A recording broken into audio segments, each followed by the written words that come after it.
এত কমে দিচ্ছেন কিভাবে ভাই?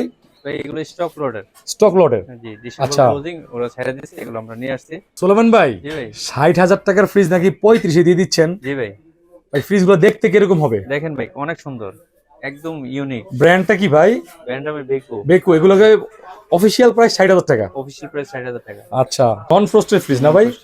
ওকে, এগুলো কিন্তু নতুন ফ্রিজ নাকি ভাই? নতুন ফ্রিজ। আচ্ছা, এটাও খুলেন না, এটাও কিন্তু অসাধারণ। তিনটা ফ্রিজ। তিনটা ফ্রিজ, আরো ফ্রিজ আছে। আরো ফ্রিজ আছে, মানে অনেক বড় বড় একটা স্টক কোয়ান্টিটি আনছেন। জি। আচ্ছা, এটাও খুলেন ভাই। উপরে ডিপ, নিচে নরমাল, নন ফ্রস্ট। আচ্ছা, চমৎকার। দর্শক, 35,000-এ ইনশাল্লাহ আসলে কি আরো সম্মানই করে দিবেন নাকি? সম্মান করব নাই ভাই। 35 35 35 ভিডিও 35 দেখে আসলে আরো সম্মান করব আমরা, ছেড়ে দেওয়ার উদ্দেশ্য, এই জন্য কমবে তো নাকি? কমবে, অবশ্যই কমবে ভাই। আচ্ছা, তিনটা ফ্রিজ এখানে, আরো ফ্রিজ আছে? আরো ফ্রিজ আছে।